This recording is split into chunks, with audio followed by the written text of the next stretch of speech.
오늘 여러분들 가운데 깨어진 사람들과의 관계로 인한 고통이 치유되는 은혜가 있기를 축복합니다.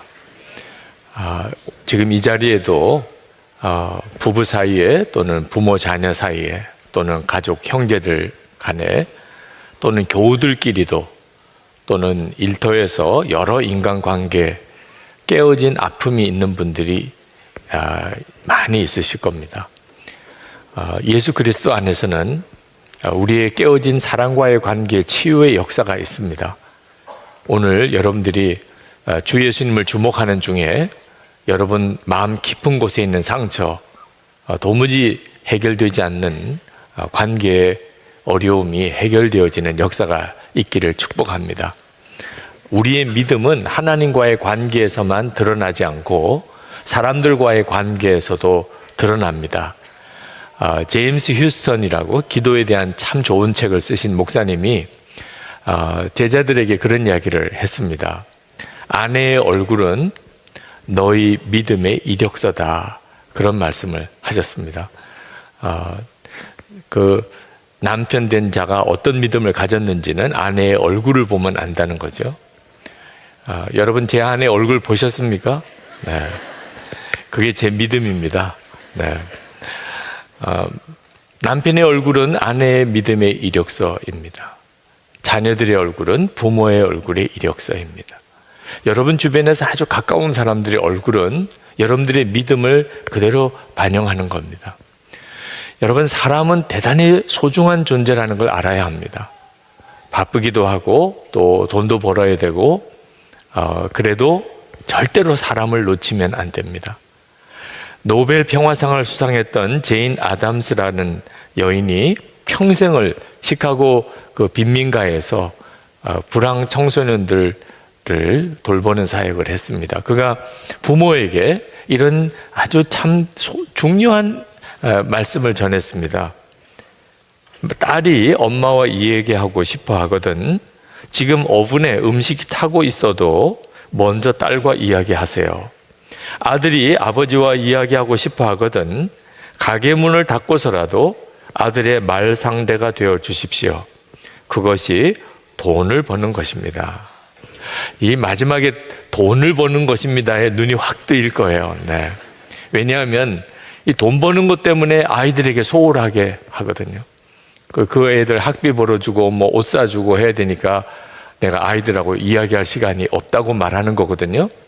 그래서 벌어놓은 돈, 그 아이들과의 관계가 깨어진 것 때문에 다 없어지는 거예요. 돈 조금 벌어도 아이들을 소중하게 생각하라는, 사랑과의 관계가 우리에게 있어서 우리의 삶의 질을 바꾸는 가장 중요한 요소입니다. 우리의 모든 인간관계는 예수 그리스도 안에서 다 새로워집니다. 그것이 예수 믿는 가장 큰 축복입니다. 윗사람에게는 순종하게 되고 아랫사람에게는 사랑하게 됩니다. 이것은 하나님이 우리를 창조하시고 만드신 원리예요. 우리는 하나님께 순종하고 하나님은 우리를 사랑하십니다. 이것이 우리가 이 세상에서 잘 사는 길입니다. 하나님과 우리 사이의 관계는 그대로 사람들과의 관계도 그대로 적용이 됩니다.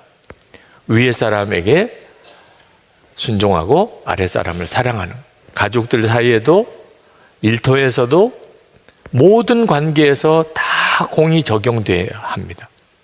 우리가 그렇게 살면 그러면 정말 행복하게 삽니다. 그런데 이렇게 윗사람에게는 순종하고 아랫사람은 사랑하라고 하는 말을 굳이 꼭 이렇게 교회 예배 와서 들어야 됩니까? 너무 잘 아는 내용이잖아요. 어려서부터 듣고 배운 내용이잖아요. 근데 문제는 알아도 그대로 사라지지 않는다는 겁니다. 알기는 윗사람에게 순종하고 아랫사람을 사랑해야 된다고 알지만 막상 실제로 삶의 현장에서 부딪혀 보면 윗사람에게는 겉으로만 잘하고 속으로는 비난하고 불평하고 원망하고, 아랫사람에게는 사랑하는 것보다는 이용하고 억압하고 교만하게 행하는, 그게 우리 자신이에요. 그래서 가정 문제, 우리의 사회 문제, 정치, 경제 문제 다 거기서 나오는 거예요. 왜 그렇죠? 아담과 하와가 선악과를 따먹을 때 하나님께 순종하지 않고 마귀의 말을 듣고 타락한 이후에 우리의 타락한 본성 때문에 그렇게 된 겁니다. 알아도 그렇게 사라지지 않는 겁니다. 순종하고 사랑해야 되는 줄 알면서도 그렇게 사라지지 않는 거예요. 이 깨어진 관계, 인간관계가 예수 그리스도 안에서 회복이 됩니다. 그래서 예수 믿으면 새 사람을 입는다고 말하죠. 새 사람을 입는다는 말은 예수 그리스도께서 내 안에 거하시는 사람이라는 뜻입니다. 예수님을 모시고 사는 사람이라는 뜻. 그러니까 우리가 예수님을 모시고 살게 되면 그러면 가장 먼저 나타나는 현상이 사람과의 관계가 달라집니다. 가까이 있는 가족들 그리고 일터에서 만나는 모든 사람들에 대한 관계가 달라집니다. 예수님께 하듯이 하게 됩니다. 전에 예수님이 내 안에 계신 걸 몰랐을 때는 그러지 않았는데 이제는 모든 사람을 대할 때 예수님을 바라보게 되는 거죠. 내 안에 예수님이 거하시고 그 예수님이 내 주인이시니까. 23절에 무슨 일을 하든지 사람에게 하듯 하지 말고 주님께 하듯이 진심으로 하십시오. 이것이 모든 깨어진 관계의 치유의 열쇠입니다. 모든 사람에게 예수님께 하듯이 하는 거예요. 24절 말씀에 여러분이 섬기는 분은 주 그리스도이십니다. 우리가 사람을 대하는 것 같지만 실제로는 예수님을 섬기는 겁니다. 그래서 윗사람에게는 예수님께 하듯이 순종하게 되고 아랫사람에게는 예수님께서 하시는 것처럼 사랑하게 되는 겁니다. 그래서 남편에게 순종하고 아내를 사랑하게 되고 부모를 공경하고 자녀를 노엽지 않게 하는 것입니다. 근데 이것이 가족만 아니고 우리의 모든 삶의 현장, 일터에서도 그대로 적용이 됩니다. 사도 바울은 이것을 상정과 종의 관계에서 오늘 말씀에 적용하고 있습니다.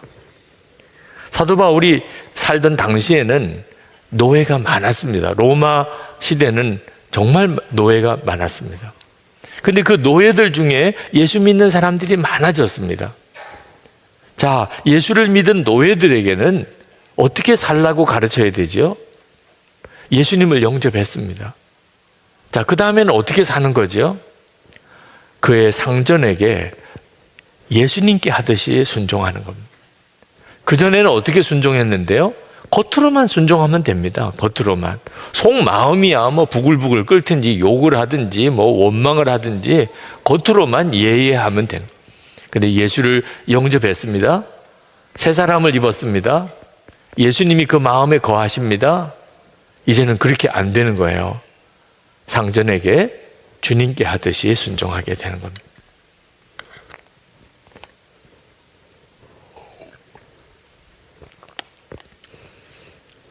우리의 인간관계 중에서 가장 어려운 것이 있다면 아마 이 주인과 종 관계일 겁니다. 가장 극복하기 어려운 관계일 거예요. 근데 예수님을 영접하면 이 주인과 종 관계가 해결이 됩니다. 예수님께서 임하셨기 때문에. 자, 주인과 종 관계도 그 정도라면 해결 안 될 인간관계가 없죠. 이건 종에게만 해당되는 게 아닙니다. 주인에게도 똑같이 적용이 됩니다. 예수님을 영접한 주인은 자기에게도 주인이 계시다는 것을 알게 됩니다. 내게도 하늘에 내 주인이 계시다. 그래서 종들을 전처럼 대하지 못하게 됩니다. 그 종들에게 공평하게 대하고 그리고 아주 합리적으로 대합니다.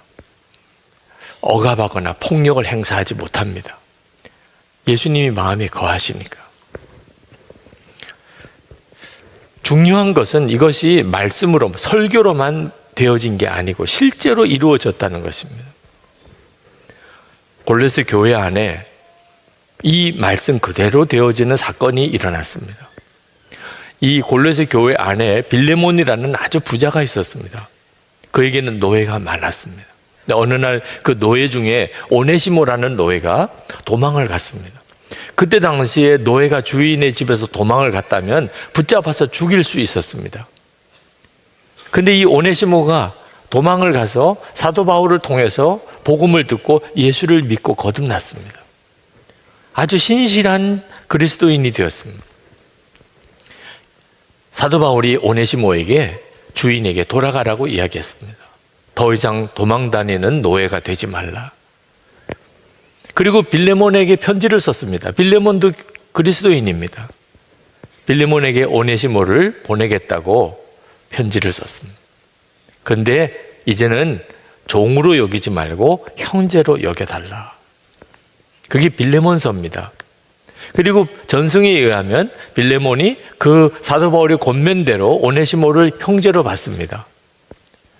그리고 나중에 이 오네시모가 주교가 됩니다. 정말 기적 같은 일이 벌어지는 거죠. 이것이 초대교회였습니다. 초대교회가 강하다고 하는 말이 이런 역사가 일어났기 때문에 요즘과 같은 교회에서는 잘 믿어지지 않는 일입니다. 어떻게 그런 일이 일어날 수 있을까? 그 초대교회 당시 때 회심의 절차를 가만히 살펴보면 이해가 됩니다. 그럴 수도 있겠구나. 초대교회 때는 예수를 믿겠다고 해서 바로 이렇게 우리처럼 예배에 같이 참여하거나 성찬을 같이 받을 수 없었습니다. 왜냐하면 그 사람이 어떤 사람인지 모르니까. 그때 당시는 핍박을 받던 시대입니다. 만약에 어떤 끈아풀 같은 사람이 교회를 해코지하려고 거짓으로 예수를 믿겠다고 들어왔다가 그 성도들의 모임에 참석을 해서 누가 교인인지 알게 되면 교회는 풍비박산되는 겁니다. 그래서 예수를 믿겠다고 그래도 그 사람을 따로 양육을 했습니다. 예수를 믿는 복음도 분명히 전할 뿐만 아니고 더 중요한 것은 이 사람이 진짜 예수를 믿는 사람인가? 어떤 기준으로 그걸 알 수 있습니까? 예수님이 그 사람의 마음에 계셔서 그 사람의 삶 전체가 완전히 새로워졌는가? 모든 인간관계가 다 변했는가? 그걸 보고 거룩하고 화평한 사람이 되었는지를 보고서야 비로소 그 사람을 세례를 주고 그리고 성찬을 같이 받았습니다. 그 기간이 대략 3년 정도 걸렸다고 기록에 나와 있습니다. 자, 여러분 한번 생각해 보십시오. 어떤 사람이 예수를 믿겠다고 했는데 그 사람을 3년 동안 말씀으로 양육하고 삶의 변화를 확인했습니다. 그리고 이제 이 사람이 진짜 그리스도인이구나, 예수 그리스도께서 그 사람 안에 계시구나 하는 것을 분명히 알게 되어서 세례를 베풀었습니다. 그때는 다 침례를 했습니다. 그리고 성찬식을 참여를 합니다. 그 사람의 감격이 얼마나 컸을까요? 이제 정말 주님의 살과 피를 먹고 마시는 성찬을 받게 됩니다. 성찬은 누구에게나 받는 것이 아니었습니다. 그리고 기존 교인들의 입장에서는 그 사람이 얼마나 사랑스러웠겠습니까? 예수 믿는 사람 한 사람이 아쉬울 때, 예수 믿으면 죽을 수도 있는 그때, 그래도 예수님의 생명을 가지고 예수 믿는 사람인 것을 확증하게 되어서 함께 성찬을 받고 그리고 서로 입을 맞추면서 포옹을 했을 때 그 마음의 뜨거움이 얼마나 간절했겠어요. 얼마나 사랑스러웠고 얼마나 눈물이 났을까요? 그런데 그 중에 주인과 종의 관계가 있었다는 거예요. 한 사람은 주인이고 한 사람은 종이에요. 누가 먼저 예수를 믿었는지 아닌지는 알 수가 없어도 하여튼 주인과 종이 그 자리에서 함께 예배를 드리고 그리고 세례를 받는 것을 같이 증인으로 참여하고 성찬을 같이 받을 때 형제 같은 마음, 가족 같은 마음, 한 몸이 된 심정 충분히 여러분 상상할 수 있죠. 주인과 종 관계가 극복될 수 있을까요? 진짜 예수 믿는 사람에게는 얼마든지 극복이 되는 것입니다. 이런 일이 초대교회에 일어났어요. 그게 교회였고 그래서 그 핍박 중에도 초대교회는 부흥할 수 있었던 거예요. 왜 지금은 그런 일이 일어나지 않을까요? 회심의 변질 때문이라고 말합니다. 도대체 회심의 변질이 뭐죠? 예수를 믿는다는 기준이 뭐냐? 예수 믿겠다고 고백하면 예수 믿는 거예요. 아니, 그 이상 뭐 필요해요? 진짜 예수님을 모시고 사는 삶이 그 사람에게 이루어졌는지를 확인하지 않는 겁니다. 예수님을 마음의 중심에 모시고 예수님이 왕이 된 삶을 그 사람이 정말 사는지 아닌지는 점검하지 않아요. 그러나 입으로 예수님에 대해서 신앙 고백만 하면 우리는 세례를 줍니다. 그 결과가 뭐죠? 우리 교회 안에는 더 이상 관계의 회복이 드러나지 않아요. 오히려 교회 안에 와서 싸우는 일이 생겨요. 세상에 교회에서도 직분이라는 게 있는데 이 직분을 어떤 계급으로 생각해요. 그냥 교인보다는 집사가 더 높고, 집사보다는 권사가 더 높고, 권사보다는 장로가 더 높고, 교육자들 사이에서도 전도사보다는 목사가 더 높고, 이게 바로 회심의 변질로 인해서 일어난 현상이에요. 초대교회는 주인과 종사의 관계도 다 뒤집어지고 하나가 되었다니까요. 그 모든 것의 중심은 어디에 있죠? 예수를 믿을 때 정말 예수님이 그 사람의 마음에 거하시는지, 그래서 진짜 새 사람을 입었는지에 달려있는 거예요. 여러분, 복음은 단순히 속죄함을 받은 기쁨만을 말하는 게 아닙니다. 복음은 모든 인간관계 전체가 다 뒤집어지는 거예요. 안타깝게도 많은 그리스도인들이 가정 안에서 가족들 사이에서의 다툼과 깨어짐으로 고통을 당합니다. 교회 안에도 그렇습니다. 세상에 나가서 직장에서 일터에서 수많은 사람들하고 관계의 어려움을 겪습니다. 이유가 뭐죠? 속죄의 믿음이 없기 때문입니까? 분명히 믿어요. 다 믿어요. 예수님이 나를 위해서 십자가에 죽으셔서 내 모든 죄가 사함 받았다고 다 믿어요. 그런데도 용서가 안 되고 사랑이 안 되고 순종이 안 되고, 그리고 계속 관계는 뒤틀어져 가요. 풀려지지가 않아요. 속죄의 은혜가 내게 있는데 왜 그렇지요? 예수님께서 나와 함께 계시고 그 예수님이 내 왕이라는 사실을 분명하게 모르니까 예수님께서 우리 인간관계를 풀 수가 없는 거예요. 여러분, 이제 부부싸움 안 하시죠? 아직도 하시나요? 이유가 뭐죠? 속죄의 은혜를 못 받아서 그렇습니까? 예수님께서 내 마음에 거하시는 것을 실제로 안 믿으니까 그런 거예요.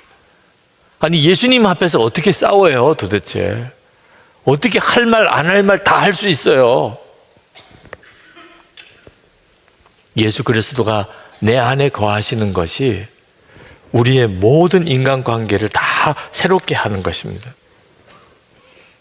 여러분, 어떤 분들은 그런 질문을 하시더라고요.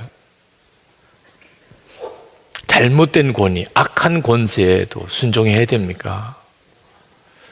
천만의 말씀입니다. 성경은 사탄이 원하는 일을 순종하라고 말씀 안 합니다. 그러면 여기서 말씀하는 순종이 뭡니까? 여기서 말하는 이 위의 권위의 순종은, 예를 들면 그 사람이 비인격적이고 너무 교만하고 욕심도 많고 너무 자기중심적이고 너무 성격이 거칠고 욕도 하고 욕심도 많고, 이런 윗사람을 어떻게 순종하느냐. 내 윗사람이 그런 사람인 경우 어떻게 하냐. 그런 사람한테 어떻게 마음으로부터 순종할 수 있느냐. 그 문제에 대한 것입니다. 자, 여러분 중에 그런 문제에 지금 부딪혀 있는 분이 계시다면 한번 생각해 보시기 바랍니다. 여러분 자신과 그 사람 한번 비교해 보세요. 다르면 얼마나 다릅니까? 아유, 목사님, 그 사람 진짜 나쁜 사람이에요. 아, 정말 수준이 너무 낮아요. 그런 사람을 윗사람으로 나는 모실 수가 없어요. 그렇게 말하는 여러분 자신은 얼마나 정직하고, 얼마나 교양이 있고, 얼마나 겸손하고, 얼마나 비이기적이고, 얼마나 다른 사람을 섬기고 얼마나 화평하는 사람이고 그렇습니까? 여러분 속에나 그 사람에게나 사람은 다를 바가 없어요. 정말 아무것도 아닌 종이 한 장 차이일 뿐입니다. 우리가 어떤 사람에 대해서 비난하고 그 사람에게 순종할 수 없다고 말할 때 우리의 얼굴도 그 사람하고 똑같아지는 거예요. 결국 이 사람이나 그 사람이나 똑같은 사람인 거죠.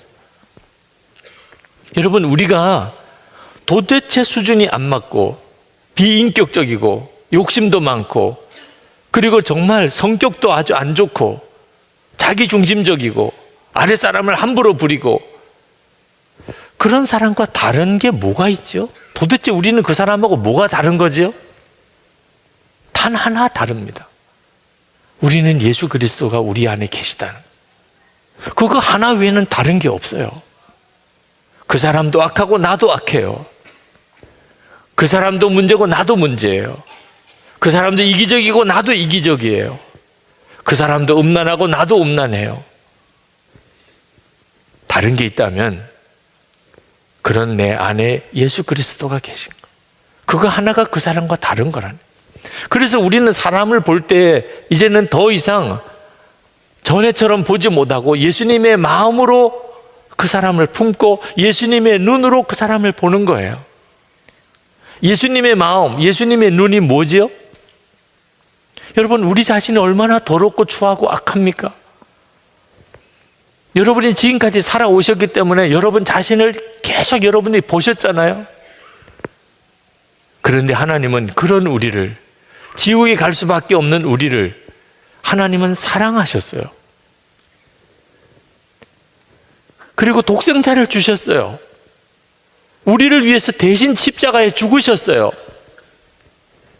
그게 예수님의 마음이에요. 여러분, 우리가 너무 사랑스러워서 정말 하나님 뜻대로 다 잘하니까 우리는 정말 다른 사람에게 아주 이타적인 사람이니까 그러니까 하나님이 우리를 사랑하셔서 우리 위해서 죽으셨나요? 그랬다면 십자가가 필요도 없을 거예요. 지옥에 갈 수밖에 없는 자로서는 똑같아요. 그런데 우리를 하나님이 사랑하셔서 우리를 위해 대신 죽으시고 그리고 우리 안에 오셨어요. 그 예수님의 마음, 그 예수님의 마음으로 사람을 다시 한번 보시라니까. 우리가 어떤 사람을 대하든 이제부터는 예수님으로 대하는 거예요. 윗사람에게는 예수님께 하듯이 아랫사람에게는 예수님께서 하신 것처럼 거기서 우리의 모든 관계의 치유의 역사가 일어나게 되는 거예요. 예수님께서 하시는 거예요. 우리가 할 일은 예수님을 정말 계속 주목하는 것입니다. 골로새서 3장 22절에 주님을 두려워하면서 성실한 마음으로 하십시오. 여기 주님을 두려워하면서라고 말씀하셨는데 예수님이 내 안에 거하시는 것을 아는 사람이어야 주님을 두려워하게 됩니다. 우리식으로 표현하면 주님이 어렵다는 거예요. 주님이 나와 같이 계시니까. 그러니까 성질이 나도 성질 나는 대로 말을 못해요. 화가 나도 화를 못 내요. 예수님이 두려우니까. 내 안에 계시니까. 내가 하고 싶은 말이 목에까지 올라와도 일단 주님 앞에 걸러야 돼요. 주님, 이 말을 기뻐하실까? 이렇게 말하면 주님이 정말 좋아하실까? 그래서 모든 관계, 모든 말, 모든 행동이 달라지는 거예요. 비로소 주님이 우리 관계를 푸실 수가 있는 거예요. 내가 주님을 두려워하니까 주님이 깨어진 관계를 다 고쳐내실 수 있는 겁니다. 히브리서 12장 14절에 모든 사람과 더불어 화평함과 거룩함을 따르라. 이것이 없이는 아무도 주를 보지 못하리라. 모든 사람과 화평해요. 그러나 화평하기 위해서 아무렇게나 살자는 건 절대로 안 돼요. 거룩해야. 거룩함도 지키고 화평함도 같이 지켜요.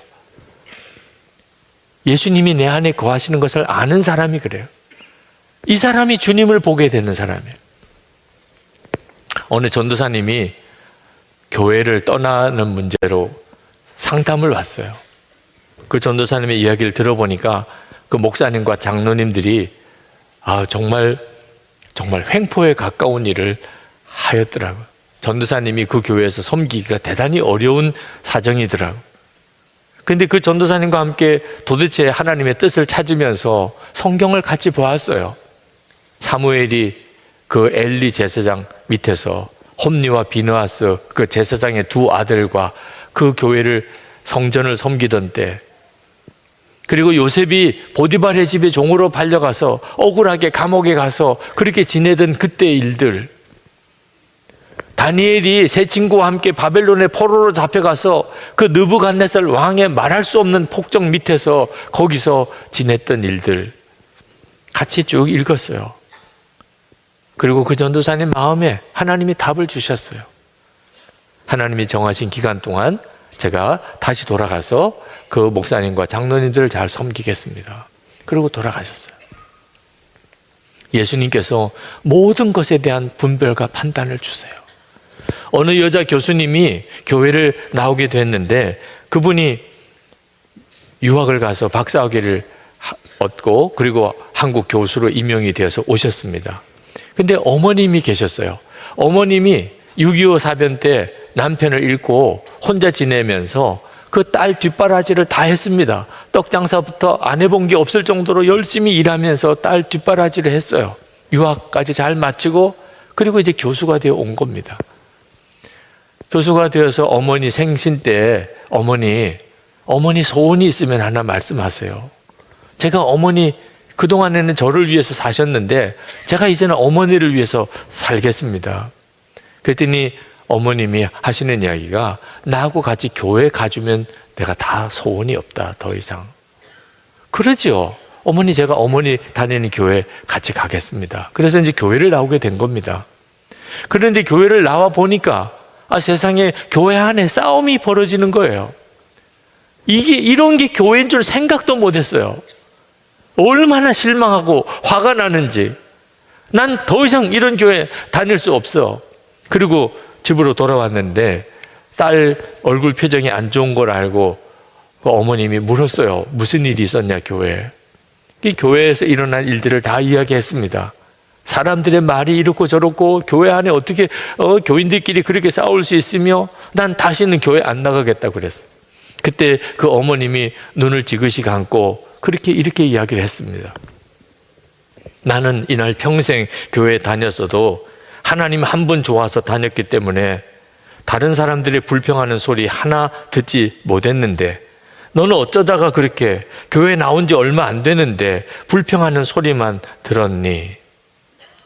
이 말에 이 교수님의 마음에 충격이 왔어요. 자기는 박사학위까지 하고 그리고 교수입니다. 어머니는 사실 초등학교도 제대로 졸업을 못 하신 분이에요.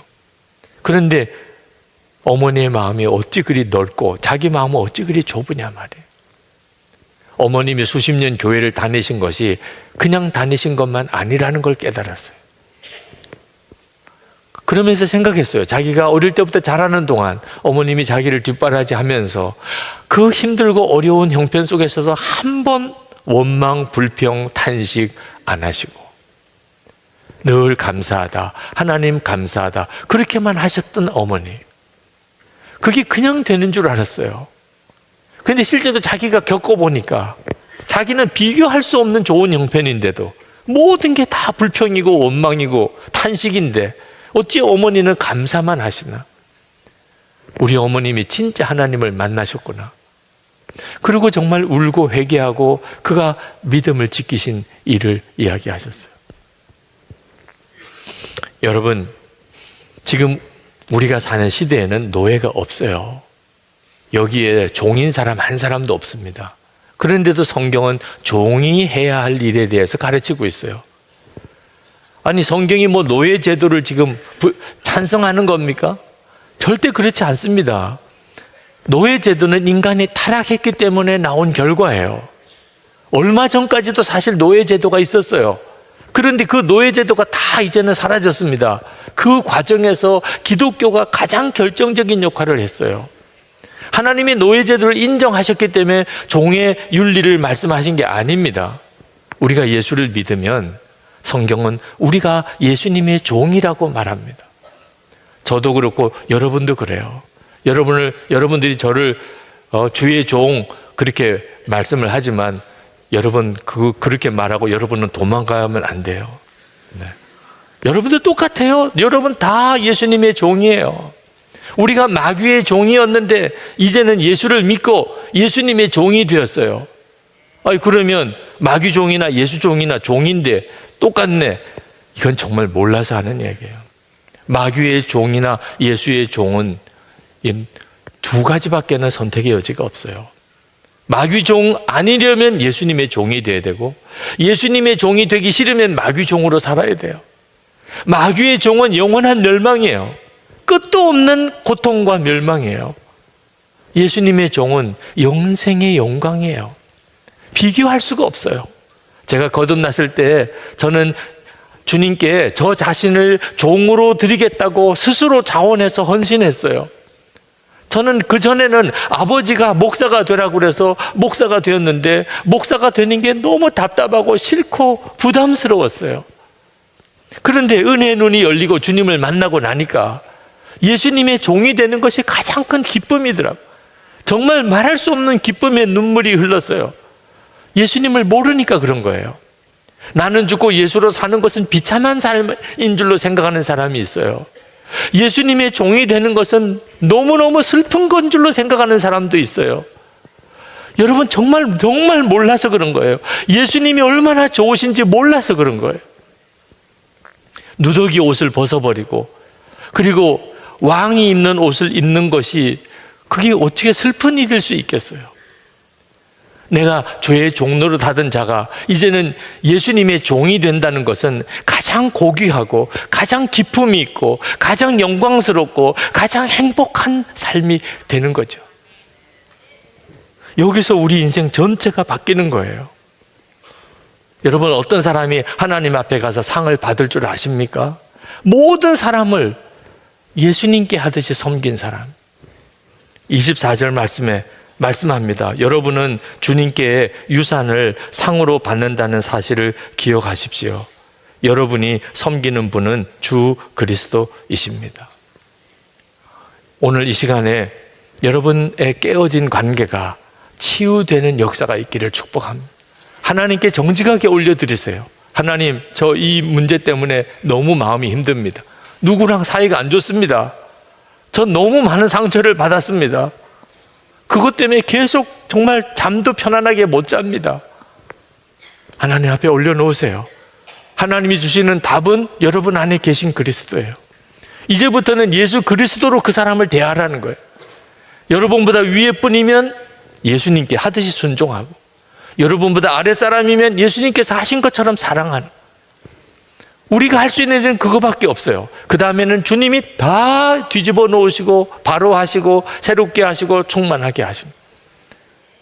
우리는 모든 깨어진 관계에 대한 답을 가지고 있어요.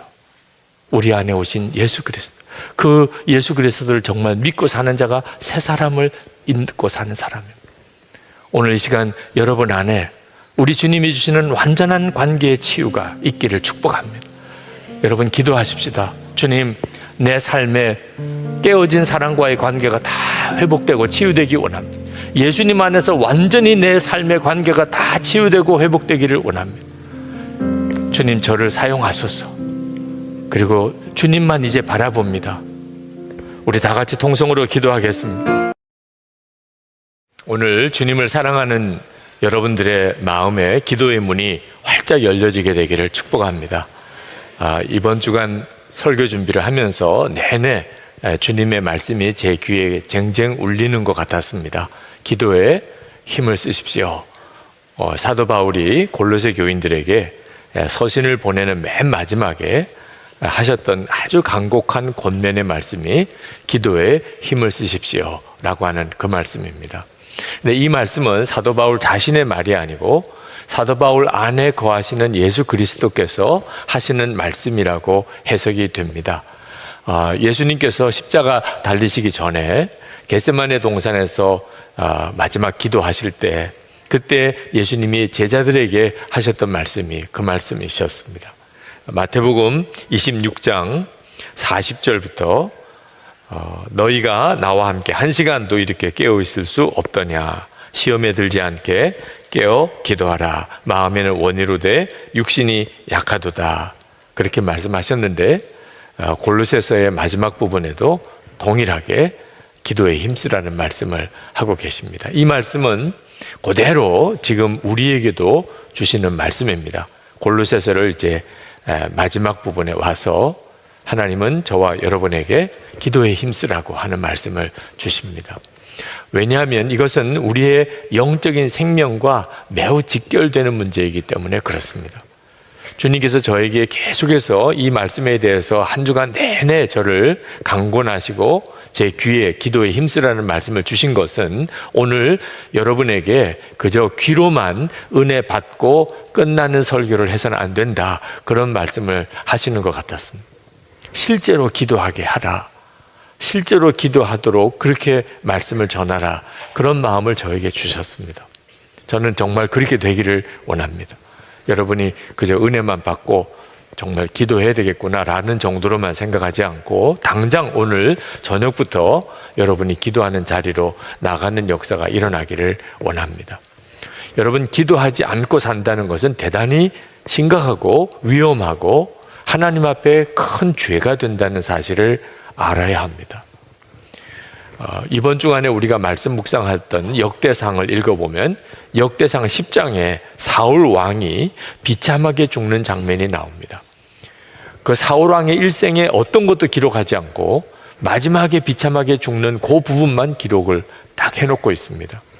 왜 사울 왕이 이렇게 비참하게 죽었는가? 사울 왕이 지은 죄를 말씀하는데 신접한 자에게 묻고 하나님께 묻지 않았다고 말씀하고 있습니다. 사울 왕이 블레셋과 마지막 전투를 할 때 대단히 두려웠습니다. 근데 그는 신접한 자에게 가서 사무엘 선지자를 불러내어서 자기가 어떻게 될 건지를 묻습니다. 그리고 하나님께 기도하지 않습니다. 사실 그 말은 기도가 안 된다는 뜻입니다. 하나님께 묻고 싶지만 사울 왕의 마음의 심령 상태는 하나님께 물을 수 있는 믿음도 없고 영적인 상태도 아니었다는 겁니다. 왜 그렇죠? 기도를 안 하고 살았으니까. 하나님께 드리는 기도가 없이 사울 왕이 살았기 때문에 정말 두렵고 중요한 순간에 기도가 안 되는 거죠. 여러분 중에도 아마 기도하지 않으시는 분들이라도 힘들고 어려운 일이 생기면 이 사람 저 사람에게 찾아가서 의논도 하고 상담도 하고 도움도 요청하실 겁니다. 그런데 기도는 안 하는 거예요. 여러분, 이것이 사울 왕이 빠졌던 죄와 똑같은 걸 아셔야 됩니다. 신접한 자에게는 묻고 하나님께는 묻지 않는 죄인 거죠. 기도하지 않는 것이 죄일까? 그게 그렇게 무서운 죄일까? 그렇더라고요. 제가 회심했을 때 제 회개의 문이 터진 것이 제가 그 어려움 중에 아버지에게 도움을 요청했던 그 일이 성령께서 제 마음에 무섭게 책망으로 다가왔습니다. 목사이면서 하나님을 믿는다면서 어려운 일이 생겼을 때 아버지에게만 도움을 요청하고 아버지를 찾아 헤매던 그 저의 영적인 비참함, 그것이 내가 죄인이구나, 나는 정말 비참한 자구나 하는 것을 깨우쳐 주시는 그런 문이 되었습니다. 기도하지 않는다는 것은 죄다. 다니엘 또 그렇게, 사무엘 선지자도 그렇게 이야기했죠. 기도하기를 쉬는 죄라고 그렇게 말을 했습니다. 우리의 영적인 생명과 매우 직결된 문제입니다. 사도 바울은 기도에 힘을 쓰라고 이야기를 하면서 감사하는 마음으로 기도하면서 라고 그렇게 표현을 했습니다. 이 말씀은 기도를 해도 영이 살아있는 사람으로서 기도를 하라는 겁니다. 우리가 기도할 때 안타깝게 기도도 하고 슬픈 마음으로 기도도 하고 두려운 마음으로 기도도 하고 하지요. 근데 그건 진정으로 영적으로 살아있는 기도가 아닙니다. 여러분, 다른 종교 가지고 있는 사람들도 다 기도합니다. 예수님이 그 마음의 중심에 살아 계시지 않아도 기도는 합니다. 열심히 할 수도 있습니다. 그런데 사도 바울은 지금 기도를 힘쓰되 감사하는 마음으로 기도하라. 그 말은 예수 그리스도께서 마음에 거하시고 계시다는 것을 분명히 아는 자로서의 기도를 하라는 겁니다. 예수님이 내 안에 거하신 것을 분명히 알고 그 예수님을 바라보는 사람은 어떤 형편에서도 그는 감사하는 마음으로 기도하게 됩니다. 이것이 영이 깨어있는 사람입니다. 깨어 있으십시오. 2절 마지막 부분에 그렇게 말씀하고 있는데, 기도를 해도 영이 죽은 사람의 기도가 있고 영이 살아있는 사람, 영이 깨어있는 사람의 기도가 있는 겁니다. 만약에 문제가 해결이 되고 난 다음에서야 감사를 느끼는 사람이라면, 욥이라든지 요셉이라든지 다윗이라든지 이런 사람들은 어떻게 기도했고 어떻게 감사할 수 있었겠어요? 여전히 어려운데도, 말할 수 없이 힘든데도 그들은 하나님을 찬양했습니다. 다윗은 사망의 음침한 골짜기를 다니는 그런 처지에서도 나는 부족한 것이 없으리로다, 그렇게 노래했습니다. 도대체 그들은 어떻게 해서 그렇게 할 수 있었지요? 주께서 나와 함께 하심이라, 여호와가 나의 목자시니, 주님이 나와 함께 계시는 것이 분명히 믿어지는 사람은 형편과 처지에 상관없이 그 마음에서부터 하나님을 찬양하고 감사하는 기도를 드릴 수 있는 거예요. 여러분, 기도가 우리의 영적인 생명에 있어서 너무너무 중요한 요소입니다. 할 수 있으면 하고 안 되면 할 수 없는 것으로 넘기면 안 되는 문제예요. 이처럼 골로새 교인들에게 기도하라고 권하셨던 사도 바울이 자기를 위해서 기도해달라고 기도 부탁을 합니다. 3절 하반절에 우리를 위해서도 기도하여 주십시오. 여기서 기도는 혼자 하는 게 아니고 연합해서 해야 역사가 있다는 것을 알게 됩니다. 사실 골로새 교회는 믿음이 연약한 교회입니다. 그러니까 사도 바울이 그렇게 신앙의 권면과 가르침을 편지로 써서 보낸 거죠. 그런 골로새 교회 교인들에게 무슨 기도 부탁을 할 게 있습니까? 여러분의 심정 속에 담임 목사에게 기도 부탁하는 것은 큰 도움이 될 것 같고, 이제 처음 예수 믿는 새 가족에게 기도 부탁하는 것은 별로 도움이 될 것 같지 않은 생각이 들 수 있잖아요. 지금 사도 바울이 얼마나 대단한 분입니까? 그런데 그분이 골로새 교인들에게 기도 부탁을 해요? 거기에는 까닭이 있습니다. 기도는 혼자 기도하는 기도와 연합해서 하는 기도, 역사가 엄청나게 다르기 때문에 그렇습니다. 예수님께서 우리가 기도하면 하나님이 역사하신다, 그 말씀을 제자들에게 하셨습니다. 마태복음 18장 18절입니다. 진실로 너에게 이르노니 무엇이든지 너희가 땅에서 매면 하늘에서도 매일 것이요, 무엇이든지 땅에서 풀면 하늘에서도 풀리리라. 기도하는 게 먼저라는 겁니다. 그 다음에 하나님이 역사하신다는 겁니다. 그런데 이 말씀을 하시고 내가 그거 깜빡 놓쳤네, 이런 느낌으로 똑같은 말씀을 하시는 것처럼 또 반복하셨어요, 그 말씀을. 그런데 여기에는 똑같은 말씀이 아닙니다. 19절 20절에 진실로 다시 너에게 이르노니 너희 중에 두 사람이 땅에서 합심하여 무엇이든지 구하면 하늘에 계신 내 아버지께서 그들을 위하여 이루게 하시리라. 두세 사람이 내 이름으로 모인 곳에는 나도 그들 중에 있느니라. 주님은 혼자 기도하는 것과 두세 사람이라도 함께 기도하는 게 역사가 다르다고 말씀하고 있는 겁니다. 그래서 사도 바울이 아주 믿음이 연약한 것 같은 골로새 교회 교인들에게도 기도 부탁을 한 겁니다. 연합하는 기도가 역사가 크니까. 저와 예수 동행 운동을 함께 하시는 목사님이 일기를 쓰시는 중에 그런 부분을 쓰셨어요. 수요 예배 설교 준비를 하시는데 말씀이 잘 준비가 안 되더래요. 그래서 아침에 출근하는 아들에게 부탁을 했대요. 나 위해서 기도해달라. 수요 예배 설교 준비해야 되는데 말씀 준비가 잘 안 된다. 너도 좀 기도해줘. 그렇게 부탁을 했다는 겁니다. 그랬더니 그 아들이 나가면서 뭐가 잘 안 돼요? 기도하면서 출근할게요. 그러면서 나가더래요. 그랬더니 얼마 안 돼서 문자가 왔대요. 성경 구절 하나를 보내주더랍니다.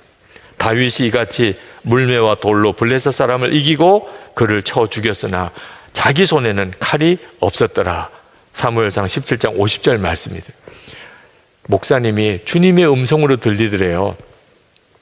내게 아직 말씀이 분명히 딱 잡히진 않지만 이제 나가면 하나님이 역사하겠구나. 다윗에게는 칼이 없었습니다. 골리앗을 거꾸로 때려도 골리앗의 목을 벨 칼이 없었어요. 그런데 골리앗의 칼을 뽑아다가 골리앗의 목을 쳤습니다. 하나님이 다 준비하셨죠. 그래서 주님을 의지해서 나가면 되겠구나, 주님이 하실 것을 믿으면 되는구나, 그렇게 일기에 쓰셨어요. 그리고는 그날 저녁 수요 예배 때 하나님이 정말 하셨다는 놀라운 간증을 쓰셨습니다. 연약해 보이는 어린아이 또 아들에게도 하나님께서 우리에게 기도의 연합을 통한 역사를 일으키시는 거예요. 그래서 우리가 어린아이에게도 기도 부탁을 하는 겁니다. 함께 기도하는 역사가 엄청나니까요. 우리 교우들 중에는 참 감사하게도 저를 위해서 아주 특정해서 중보하는 그런 교우들이 계십니다. 제가 외부에 설교를 나가면 또 따라오세요. 오셔서 거기서 함께 기도해 주십니다. 참 신기하죠. 이렇게 교인이 많아도 강단에 서보면 우리 교회 교인들이 얼굴이 보여요. 그 얼마나 힘이 되고 위로가 되는지 모릅니다. 사도 바울이 골로새 교우들에게 기도 부탁했던 심정도 똑같습니다. 지금 현재 우리 교인들은 4,000명 매일 합심 기도를 밤 10시면 드립니다. 하나님의 나라와 우리 민족의 통일과 그리고 한국 교회를 위해서 기도합니다. 연합해서 기도하는 것이 엄청난 하나님의 계획이고 역사가 있기 때문에. 여러분 중에도 아직 그 기도를 하지 않으시는 분이 계십니까? 나 같은 사람이 기도해 봐야 그렇지요. 내가 빠져도 큰 상관이 있겠어요? 여러분 절대로 그렇게 생각하시면 안 됩니다. 한 사람이라도 더 기도에 연합하는 것이 얼마나 하나님의 역사의 차이가 있는지를 명심하셔야 돼요. 아직까지 그 기도에 참여하지 못하시고 계신 분들은 함께 해주세요. 아직까지 그 기도에 함께하지 못하는 속회가 있다면 정말 함께 해주시기를 바랍니다. 골로새 교인들에게 이렇게 기도를 부탁한 사도 바울은 우리에게 또 하나의 기도에 중요한 교훈을 주고 있는데, 그것은 사도 바울이 기도 부탁을 하기는 했지만 자기 자신의 어떤 평안과 필요를 위해서 구한 게 아니라는 겁니다. 사도 바울은 지금 아주 억울하게 로마 감옥에 갇혀 있습니다. 무슨 죄를 지은 게 아닙니다. 예수 그리스도의 복음을 전하는 것 때문에 감옥에 갇힌 거예요. 그러니 나를 위해서 기도해 주세요. 그 말은 빨리 감옥에서 벗어나게 해달라, 석방되게 해달라, 그런 기도 제목일 수 있잖아요. 그러지 않았습니다. 사도 바울은 자기가 감옥에서 나가게 해달라고 기도해달라는 게 아니고 이 감옥에서 전도를 하게 해달라, 이 감옥에서 전도를 하게 해달라. 3절 말씀에 또 하나님께서 전도의 문을 우리에게 열어주셔서 우리가 그리스도의 비밀을 말할 수 있도록 우리를 위해서도 기도하여 주십시오. 나는 이 비밀을 전하는 일로 매여 있습니다. 사도 바울이 정말 원했던 것은 석방이 아니고 로마 감옥에서 전도를 하는 것이었습니다. 그래서 전도할 수 있게 해달라, 그럴 사람을 만나게 해달라, 그리고 전도할 때 정말 합당한 말로 내가 그에게 전도할 수 있게 해달라, 그 부탁을 했습니다. 4절에 보면 그러니 내가 마땅히 해야 할 말로 이 비밀을 나타낼 수 있도록 기도해 주십시오. 사도 바울에게 있어서는 간수인 로마의 친위대 그 로마 병사들이 다 전도 대상자였습니다. 그 로마에서 최고 엘리트 그룹이에요. 어떻게 그 사람들에게 만나서 전도할 수 있겠어요? 기가 막히죠. 로마 감옥에 들어왔어요. 그리고 재판을 받아야 되니까 그 재판을 하는 모든 그 로마의 고위 관료들, 그리고 재판 최종적으로 판결을 내리는 로마 황제 시저, 그를 만날 수가 있게 된 겁니다. 그때 하나님께서 나에게 합당한 말을 전할 수 있게 해달라, 그게 기도 제목이었어요. 사도 바울은 복음을 전하는 것을 위해서 자기 목숨이 아깝지가 않았어요. 그러면서 골로새 교인들에게도 불신자들을 대할 때 아주 지혜롭게 말하도록 권면을 합니다. 5절에 보면 외부 사람들에게는 지혜롭게 대하고 기회를 선용하십시오. 여러분의 말은 소금으로 맛을 내어 언제나 은혜가 넘쳐야 합니다. 여러분은 각 사람에게 어떻게 대답해야 마땅한지를 알아야 합니다. 이 5절 6절은요, 관계 전도 기간 중에 있는 우리들에게 주시는 말씀이에요. 여기 외부 사람들이라는 말은 불신자들을 말합니다. 교인 아닌 사람들을. 그런 사람들을 만날 때 지혜롭게 대하고 그 만남을 전도의 기회로 선용하시라. 그리고 말을 해도 소금으로 맛을 낸 것처럼 아주 은혜로운 말을 그들에게 전하라. 우리가 혹시 이렇게 접촉사고가 나서 참 쉽지 않은 때이지요. 그래도 마음에 내가 이 사람을 만나게 하고 그 사람에게 복음을 전하게 기회를 주시는구나. 하여튼 모든 만남을, 모든 상황을 내가 저 사람에게 예수 그리스도의 복음을 전하게 하나님이 하시는구나. 그래서 소금으로 맛을 내듯이 아주 은혜롭게 그에게 말을 전하여 그 영혼을 구원하라는, 재물에 약간의 손해를 보고 내가 좀 비록 바보 같은 사람 취급을 받아도 더 중요한 것은 그로 인해서 그 사람이 영혼을 구원했다면 이건 정말 황홀한 일인 거죠. 그렇게 하라고 한 거예요. 여기 소금으로 맛을 내는 것처럼 은혜롭게 말을 하려면 어떻게 해야 되죠? 우리 관계전도 때문에 우리가 다 기도하고 있는데 가족, 친지들, 친구들, 이웃들, 직장 동료들 도대체 어떻게 말을 해야 그들이 예수님을 믿을 수 있게 할 수 있을까요? 내 안에 예수 그리스도가 계셔서 나를 통하여 그분이 말씀하시도록 하는 게 가장 은혜로운 말씀. 베드로전서 4장 11절, 만일 누가 말하려면 하나님의 말씀을 하는 것 같이 하고 누가 봉사하려면 하나님이 공급하시는 힘으로 하는 것 같이 하라. 이는 범사에 예수 그리스도로 말미암아 하나님의 영광을 받으시게 하려 함이니. 우리의 모든 삶이 그렇습니다. 예수님을 영접했다면, 예수 그리스도께서 내 안에 거하시는 게 사실이라면 이제부터 내가 만나는 모든 사람에 대해서 주님이 나를 통해서 말씀하시도록 항상 명심해야 하는, 그러면 그게 가장 은혜로운 말이 되는 것입니다. 사도 바울이 감옥에서 자기가 그렇게 하고 있었다는 것. 도대체 사도 바울이 그토록 감옥에서 벗어나는 것조차도 자기는 사양하면서 그렇게 전하려고 했던 그 복음이 뭐죠? 너희 안에 계신 그리스도.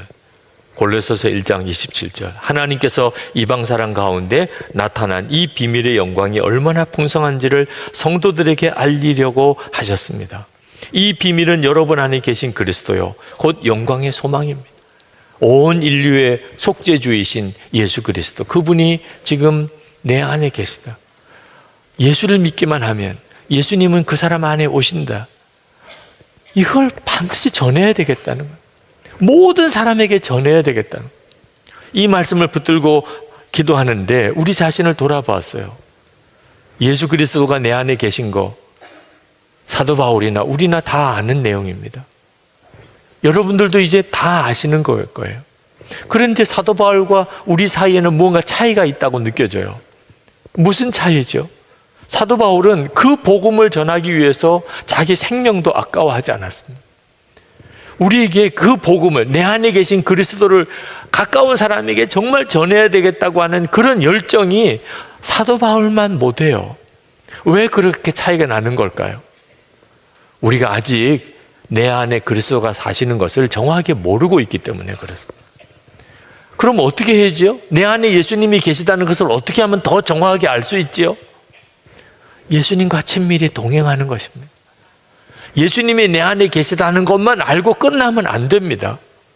예수님이 내 안에 거하시다면 이제는 예수님과 동행하고 친밀히 동행하는 삶을 살아야 맞는 말이잖아요.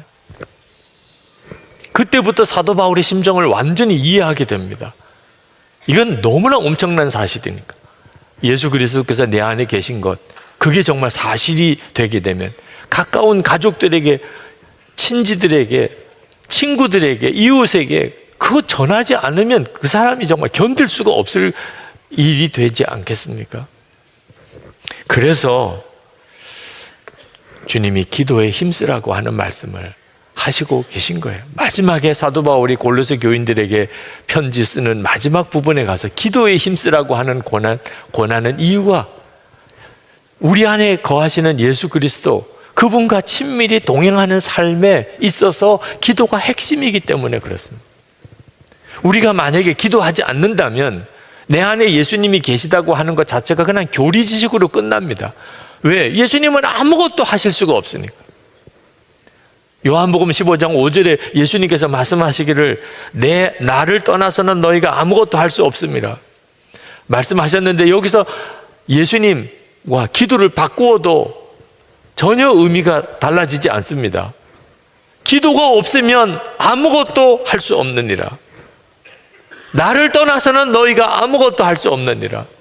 기도하지 않으면 너희가 아무것도 할 수 없느니라. 똑같은 말씀이에요. 내 안에 계신 예수 그리스도, 그분을 내가 실제로 경험하게 되고 그 예수님이 나를 통해 역사할 수 있는 길이 뭐지요? 기도인 것입니다. 만약에 내게 기도가 없다면 그러면 우리는 영적으로 완전히 죽은 사람처럼 사는 겁니다. 은혜는 엄청난 은혜를 받고도. 그러나 제 마음을 무겁게 하는 것은 기도를 해야 되는 줄 알지만 기도가 안 돼요. 그런 탄식을 하는 성도들이 참 많이 있다는 겁니다. 오늘 이 자리에서도 기도 안 하겠다는 분은 한 사람도 없으실 거예요. 기도가 안 되는데 어떡하냐. 그래서 답답해 하시는 분은 너무너무 많으실 겁니다. 말씀을 묵상하는 중에 주님이 제 마음속에 너희들이 아직도 왜 기도를 해야 되는지를 모른다는 거예요. 기도가 안 되는 사람은 이유가 있습니다. 주님과 친밀하지 않은 거예요. 내 안에 거하시는 예수님이 정말 살아 역사하시는 것을 아직도 분명히 체험을 못하고 있는 겁니다. 예수님이 내 안에 살아 역사하시는 것을 경험하게 되면 기도가 그냥 저절로 됩니다. 그 주님과 동행하는 것 자체가 기도니까요. 근데 기도가 안 된다는 말은 예수님이 내 안에 계시다는 것을 말로만 들었지 실제로는 전혀 경험이 안 된다는 뜻입니다. 근데 그 말은 이거 죽고 사는 문제라고 하는 심각한 문제인 것을 모르는 거예요. 예수님 내 안에 오셨으면 내가 그 주님을 실제로 알아야 하고 그 주님과 함께 우리의 삶을 살아야 되는 것이라고. 그게 살아있는 거죠. 만약에 그렇지 못하면 나는 죽은 거예요.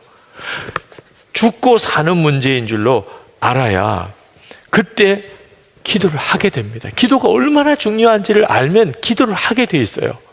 죽을 지경이 됐는데 그냥 맥없이 죽어갈 사람이 누가 있습니까? 살아나려고 몸부림치잖아요. 20년 가까운 세월이 벌써 지난 것 같은데 제 아내가 암 수술을 받았던 적이 있었습니다. 그때 저와 제 아내를 하나님이 다루실 때 우리가 얼마나 연약한 자인가를 깨닫게 하셨어요. 그것이 그 일을 통해서 우리가 절실히 깨달은 겁니다. 주님이 훅 하고 불어버리면 존재 자체가 없어지는 게 나 자신이구나. 그런데도 그런 나 자신인데도 내 힘으로 뭘 해보려고 몸부림쳤던 게 얼마나 하나님 앞에서 죄스러운지. 저는 목사이니까 교회를 부흥시켜야 되는 갈망이 있었습니다. 그 갈망이 나쁜 건 아니겠죠. 근데 문제는 제 방법과 제 노력으로 교회를 부흥시키려고 애를 썼다는 겁니다. 우리 주님께서 그 점을 다루셨어요. 너는 훅 불어버리면 존재도 사라져버리는 그런 자인데 네가 뭘 하겠다고 그러냐. 제 아내의 암 수술을 받는 과정을 거치면서 하나님께서 저와 제 아내를 다루신 것이 하나님께 철저히 기도하는 거예요. 기도 외에는 아무것도 방법이 없는 거구나. 저는 참 못된 목사였어요. 부교육자들과 성도들을 엄청 원망하고 살았습니다. 좀 제대로만 해주면, 조금만 더 열심히 해주면 교회 금방 부흥될 텐데 그런 마음 늘 가지고 살았어요. 하여튼 교회 부흥을 일으키면 좋겠다고 하는 갈망은 있는데 제 마음은 항상 부교육자들이 잘해주면, 교인들이 좀 열심히 헌신해주면 그런 마음을 가지고 목회했어요. 역사는 하나님이 하시는 건데 자꾸 사람 바라보고 마음대로 안 된다고 원망하고 탄식하고 했습니다. 그럴 때쯤 되면 꼭 일이 벌어지는데 저나 제 아내나 우리 집 아이들이 아파서 그냥 밤새도록 쩔쩔매다가 새벽기도 못 나가는 일이 벌어져요. 그때 깨닫습니다. 비로소 교인들과 교육자들의 연약함, 약한 모습이 눈에 들어와요. 마음이 없어서 아니구나. 저렇게 대책 없이 무너질 때도 있는 거구나. 본인들도 얼마나 잘하고 싶은가. 그런데 안 되는데 어떡하냐. 내가 왜 저렇게 연약한 사람들을 의지해서 뭘 해보려고 하나? 내가 그들을 도와줘야 될 뿐이지. 하나님 앞에 무릎 꿇는 거 외에는 방법이 없더라고. 오늘 이 시간에 여러분들도 지금까지 살아오면서 다 경험하셨잖아요. 잘하고 싶고 바로 해보고 싶은데 안 되는데 어떻게 해요? 그래서 기도하라는 거예요. 역사는 내 안에 계신 주님이 하시는 거예요. 기도조차 하지 않으면 주님도 아무것도 못 하시니, 예수님 내가 영접했고 주님은 내 안에 거하시지만 내 삶 속에는 아무 역사가 없는 거죠. 골로새서를 읽고 예수님이 내 안에 거하신다는 놀라운 복음을 들었습니다. 이제 어떻게 하실 거예요? 그냥 그걸로 끝내실 겁니까?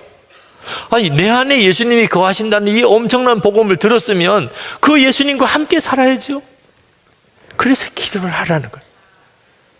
듣고만 은혜 받았다고만 지나가서 안 된다는 거예요. 기도가 될 때까지, 그냥 기도가 될 때까지 기다리기만 하면 안 됩니다. 그러면 평생 정말 살아계신 주님을 경험도 못 해보고 그렇게 인생을 끝내게 됩니다. 기도 자체가 힘든 것이 아니라 주님과 친밀하지 못한 상태니까 안 되는 거예요. 사실 꼭 해야 되는 것은 하고 싶어지고 하지 말아야 될 것은 하기 싫어지면 그 인생은 정말 복된 인생입니다. 그건 정말 잘 사는 거예요. 근데 문제는 우리는 반대라는 겁니다. 꼭 해야 되는 거 하기 싫고 하지 말아야 되는 거, 그런 것들만 꼭 하고 싶은. 그래서 우리 인생이 문제가 되는 겁니다. 요걸 바꾸어야 되는데 그 중에 하나가 기도예요. 기도해야 되는데 기도가 안 된다. 기도가 하기 싫고. 그래서 문제가 되는 거죠.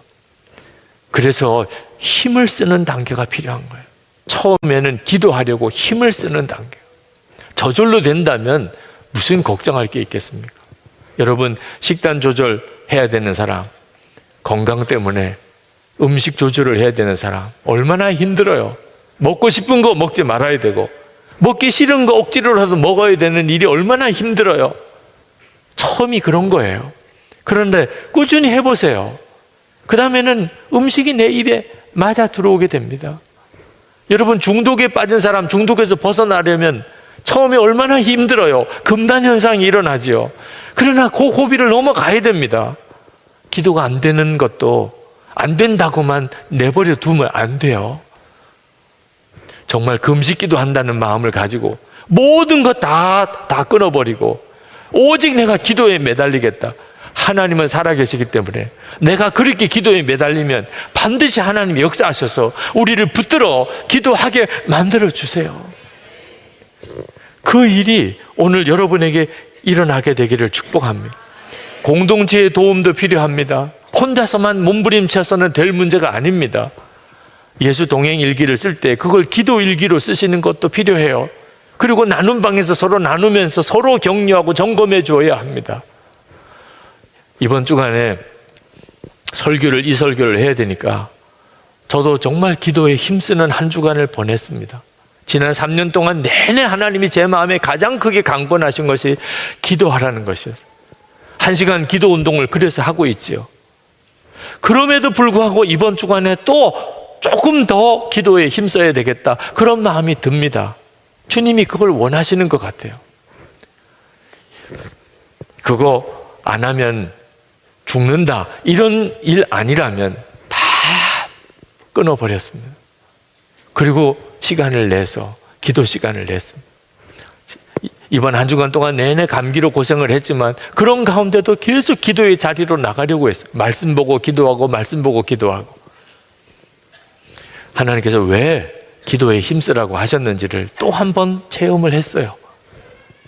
주님이 함께 계시는 게 너무나 더 분명하게 믿어지는 것. 그보다도 더 큰 축복은 없어요. 주 예수님이 함께 계시는 게 믿어지는 것. 어지간한 어려움은 어려움도 여겨지지도 않아요. 하나님이 계속해서 저에게 지혜를 주시는 게 느껴져요. 그러면 우리의 인생이 뭐가 겁이 나요? 성도 여러분, 여러분 안에 주 예수님이 계십니다. 이게 복음의 비밀이에요. 그런데 우리가 그걸 실제로 누려야 그게 진짜가 됩니다. 그걸 실제로 누리기 위해서 필요한 것이 기도예요.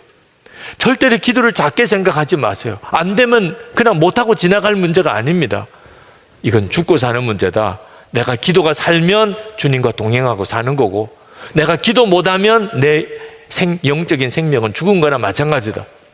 오늘 이 예배가 끝나고 오후 시간에, 저녁 시간에 여러분 전에 안 하던 일을 해보세요. 기도하는 자리로 나가는 거. 기도하는 시간에 하나님께서 여러분에게 말씀하시고, 기도가 정말 안 되는 사람은 그냥 가만히라도 있으세요. 주님 앞에 그냥 가만히라도 하다 죽이든지 살리든지 하세요. 그렇게 가만히 나가보세요. 여러분이 느낌을 올 거예요. 아, 내가 진작 이렇게 하고 살았어야 되는데, 괜히 쓸데없이 방어하고 고민하고 엉뚱한 애꿎은 가족들, 주위 사람들 들볶기만 하고, 그 사람들이 문제가 아니라니까요. 지금 내가 기도로 주님과 동행하지 않으니까 문제가 생긴 거지, 사람들이 문제가 아니라니까. 여러분의 삶 속에 기도의 역사가 일어나기를 축복합니다. 오늘 이 시간 우리가 하나님께 기도할 것은, 주여 나로 기도의 자리로 나가게 하소서. 지금까지 하던 기도 생활에 완전한 변화가 일어나게 하소서. 이제는 기도하며 주 예수님과 동행하게 하소서. 우리가 그렇게 기도하기를 원하는데, 그것을 하나님 앞에 결단하는 마음으로 우리 다 일어나서 기도하십시다. 하나님, 제가 기도의 자리로 나가겠습니다. 기도하는 사람이 되겠습니다. 기도하면서 주님과 동행하겠습니다. 주여 역사해 주소서. 저를 인도해 주소서. 우리 다 같이 통성으로 기도하겠습니다. 자, 이제 골로새서의 마지막 설교가 되겠습니다. 오늘 이 말씀을 통해서 여러분의 하나님의 나라를 바라보는 눈이 활짝 열려지게 되기를 축복합니다. 이 골로새서 마지막 부분은 사도 바울이 자기와 함께 동역하며 감옥에까지 같이 갇혀 있었던 이들을 한 사람 한 사람씩 소개하는 정말 마지막 인사와 같은 부분입니다. 그런데 이 말씀을 준비하면서 사도 바울이 한 사람 한 사람 이름을 거명한 이들이 얼마나 소중한 분들인지 저는 정말 말할 수 없는 은혜를 받았습니다. 골로새서의 마지막 결론이고 가장 강력한 메시지라는 것을 깨달았습니다. 말씀을 읽어보면 사도 바울의 동역자들이 그 이름이 이렇게 거명되는데, 어떤 사람은 이름만, 어떤 사람은 그저 한두 줄 그 사람에 대한 기록이 담겨져 있습니다. 사실 한 사람의 인생이라는 게 얼마나 다양하고 많은 일들이 있습니까? 저 책을 써도 몇 권을 써도 될 만큼 우리 인생이 다 그렇게 복잡한데, 성경은 한두 줄로 그 사람의 인생을 딱 정리해 두고 있습니다. 하나님께서 저에게 이것 자체가 메시지라고 깨우쳐 주셨습니다. 저나 여러분들이나 결국은 한두 줄로 평가되는 인생이 되는 겁니다. 여러분은 어떻게 기록될 것 같습니까? 여러분 자신이 주님 앞에서는 또 어떻게 기억되실 것 같습니까? 그 사람은 정말 사랑이 많았어요. 만약에 이렇게 평가된다면 이건 최고의 칭찬입니다. 그분은 정말 밥을 많이 드셨어요. 이건 정말 부끄러운 일입니다. 그죠? 남은 건 그거밖에 없다면 이건 정말 부끄러운 일이죠. 오늘 말씀을 묵상하면서 주님은 계속해서 제 마음에, 그리고 오늘 말씀을 증거하면서 여러분들에게도 동일한 말씀을 주실 거라고 믿습니다. 나는 어떻게 기록될 것인가? 내 인생은 마지막에 어떻게 기록될 것인가 하는 것입니다. 7절 말씀에 보면 두기고라는 사람이 나오는데, 사도 바울이 쓴 이 서신을 그 교회에다 전달해 주는 역할을 맡은 사람입니다.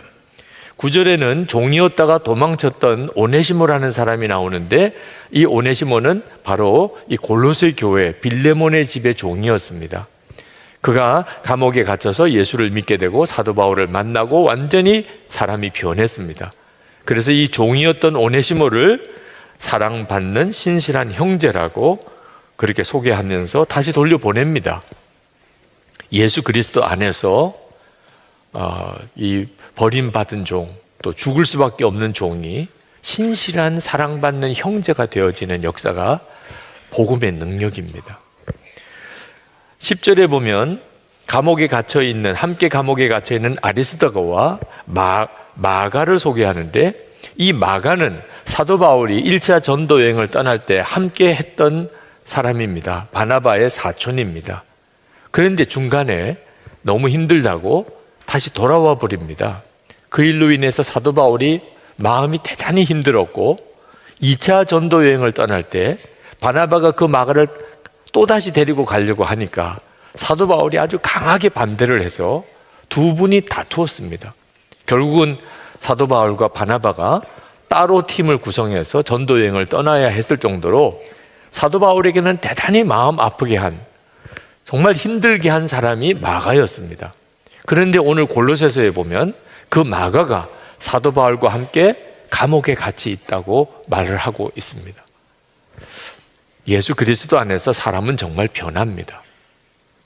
여러분이 여러분 자신이나 또는 여러분 가족이나 주변에 있는 사람들에게 혹시 실망하고 있다면 예수 그리스도 안에서 그분을 다시 보시기 바랍니다.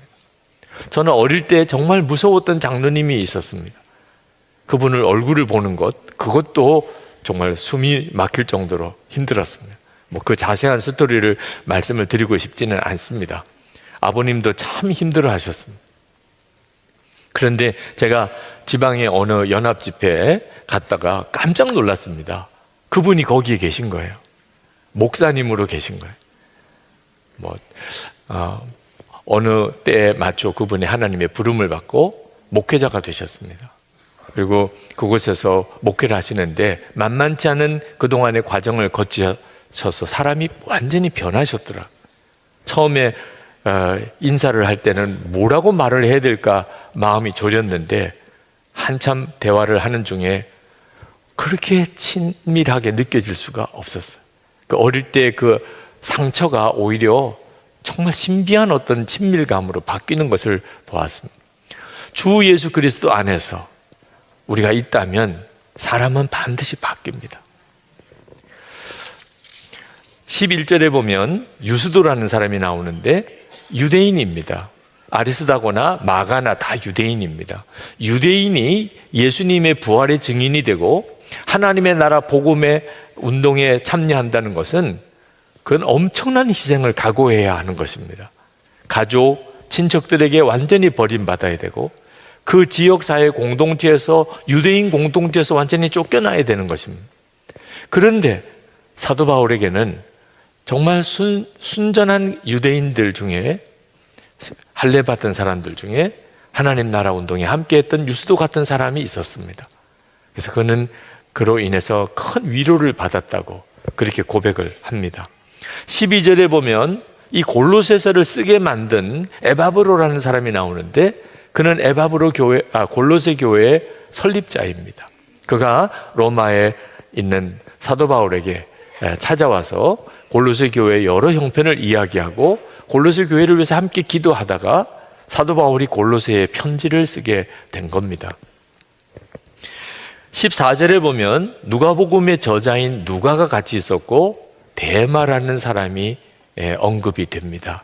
근데 이 데마는 참 생각을 많이 해야 될 사람입니다.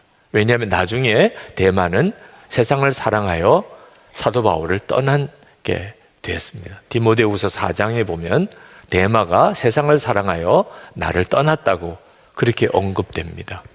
자, 여러분, 세상에 살지만 세상을 사랑하게 되는 것은 정말 두려운 일입니다. 세상을 사랑하게 되면 결국은 아무리 예수 그리스도의 복음을 듣고 하나님의 나라에 대해서도 알아도 결국은 그렇게 떠나게 됩니다.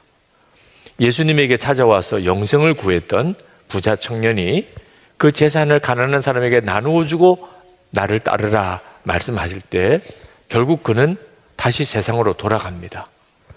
세상을 사랑하는 거죠. 여러분 안에 세상을 사랑하는 것이 예수 그리스도를 사랑하는 것으로 바뀌어지게 되기를 축복합니다. 그렇지 않으면 마지막에 결국은 무너지게 됩니다. 마지막으로 사도 바울은 골로새 교회 담임 목사 역할을 했던 아키포에게 이렇게 권면합니다. 17절에 주님 안에서 받은 직분을 유의하여 완수하라. 주님 안에서 받은 직분이라는 이 표현을 우리도 좀 정말 깊이 생각해 봐야 됩니다. 여러분, 주님 안에서 받은 직분이 있으십니까? 나는 없는데요. 이렇게 생각하시는 분들 이 자리에도 계실 겁니다. 아유, 목사님이나 선교사님이나 이런 분들이야 주님 안에서 받은 직분이 있겠지만 나야 무슨 직분이 있겠는가? 여러분, 그렇지 않습니다. 예수 믿는 사람이라면 다 주님 안에서 받은 직분이 있습니다. 본인이 그것을 받아들이지 않을 수는 있습니다.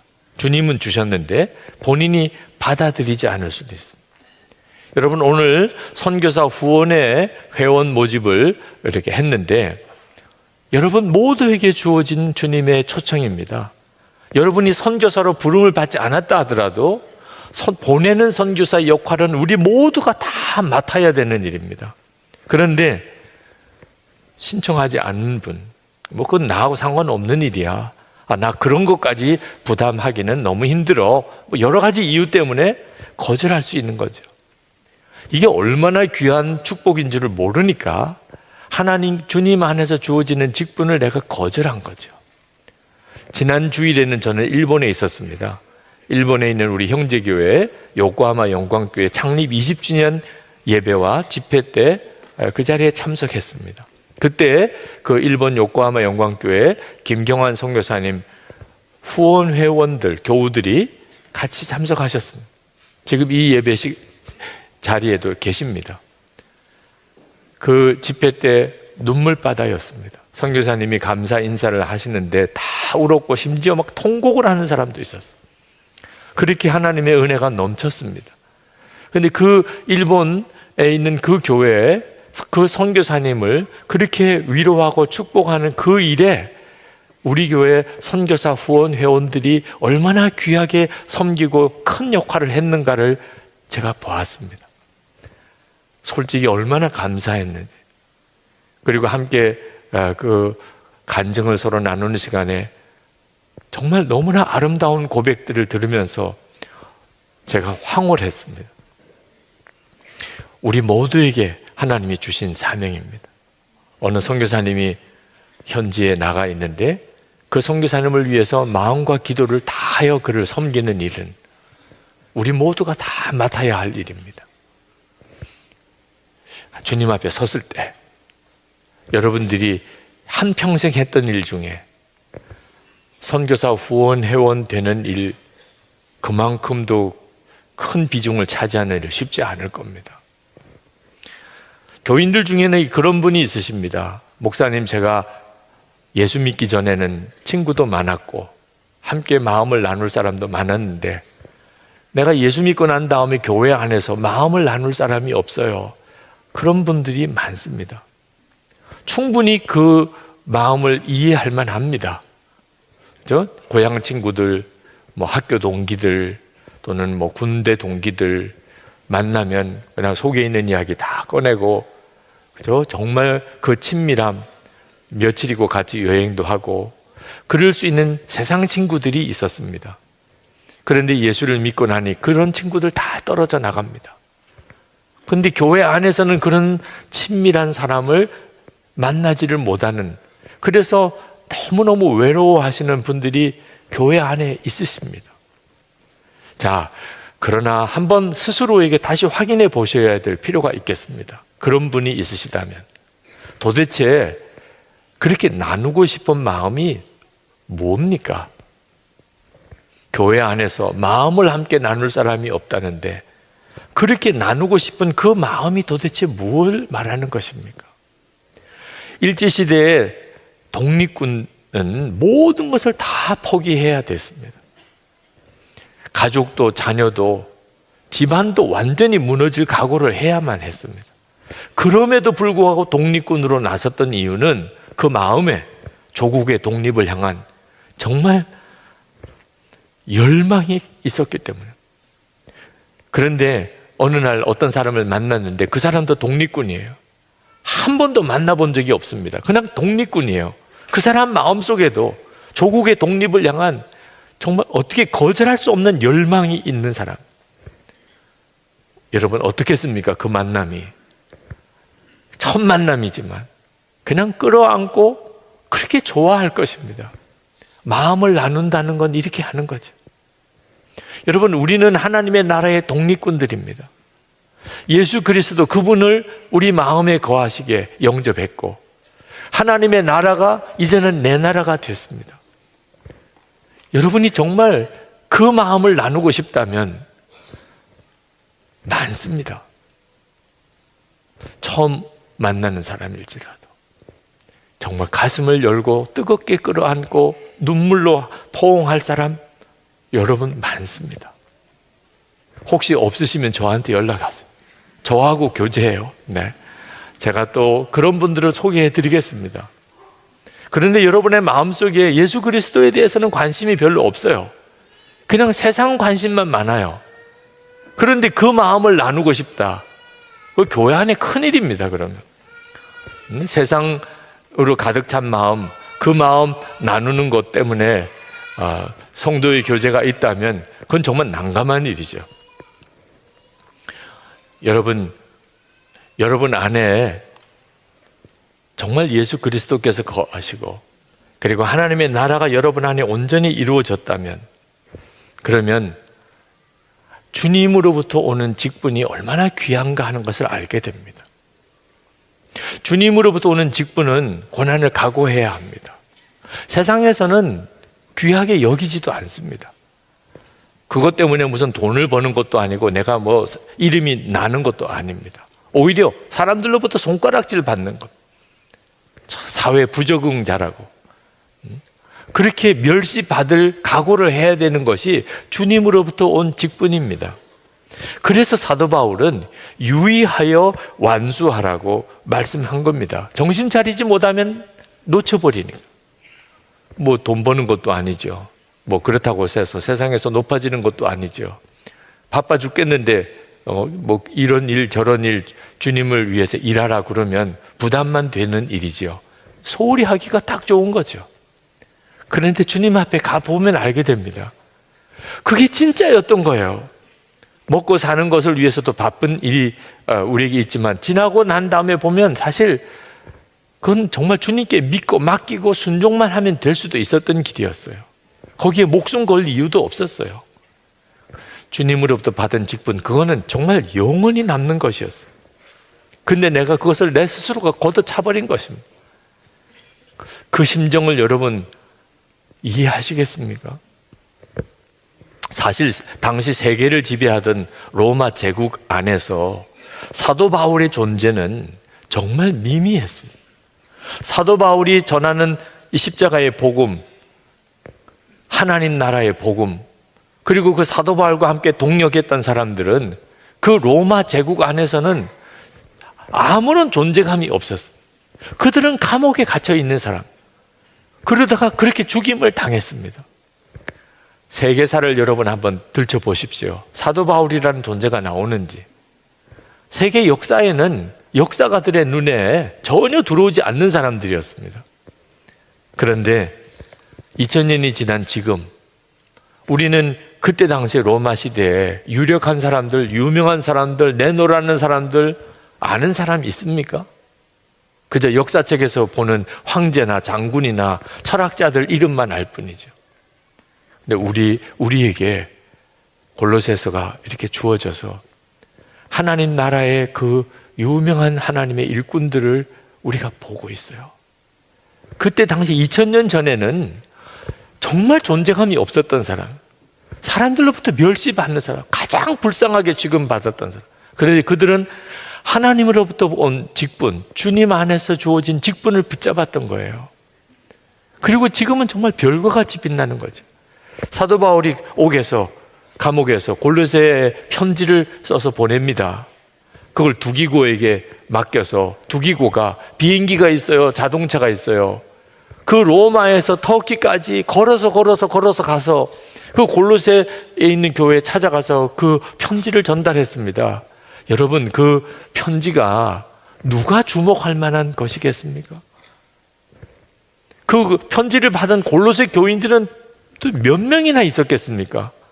지금 있는 이 정도의 인원이라도 있었겠습니까?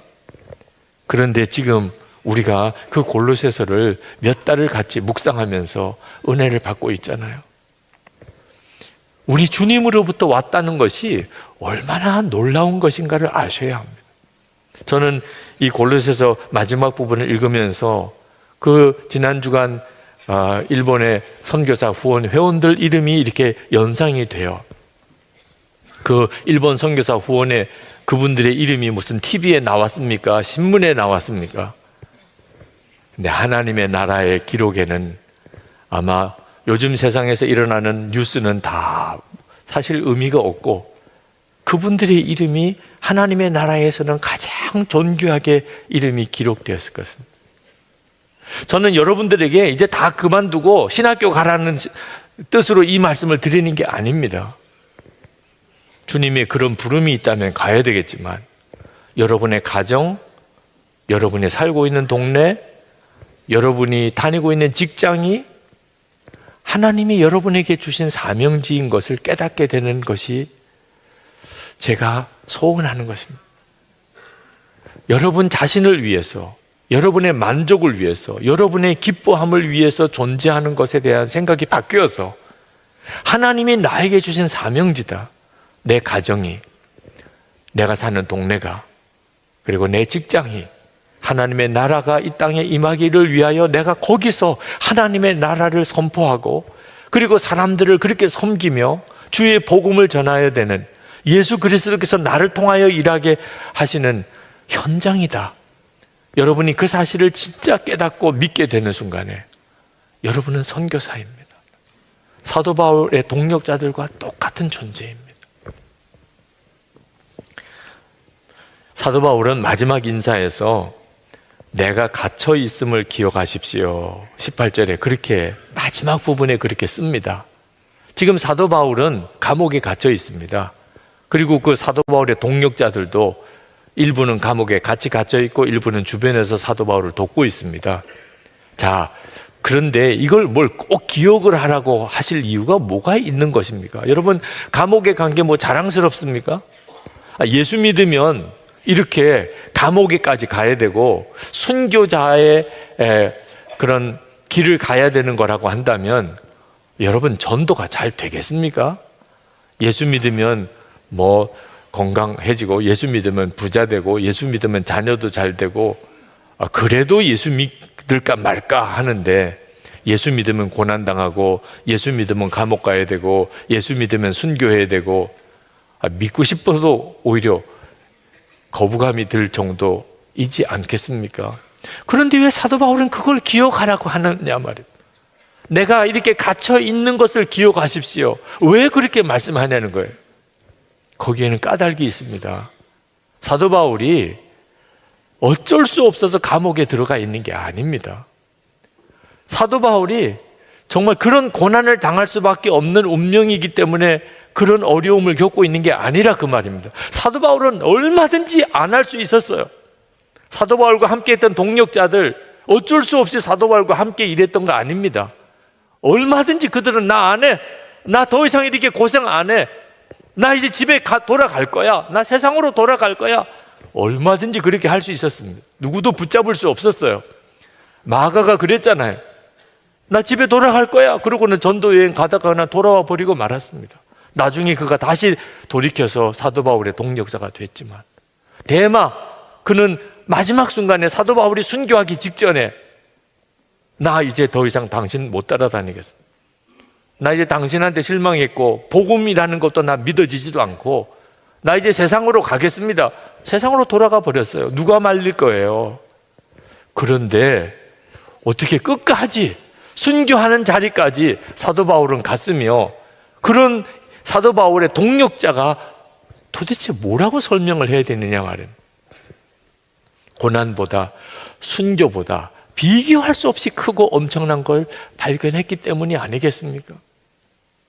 사람이 고난당하고 감옥 가고 순교하는 것 그것을 뛰어넘을 수 있는 게 뭐가 있겠습니까?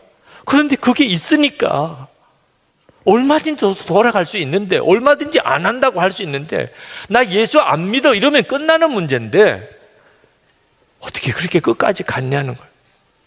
오히려 마음에 간절히 사모함이었습니다.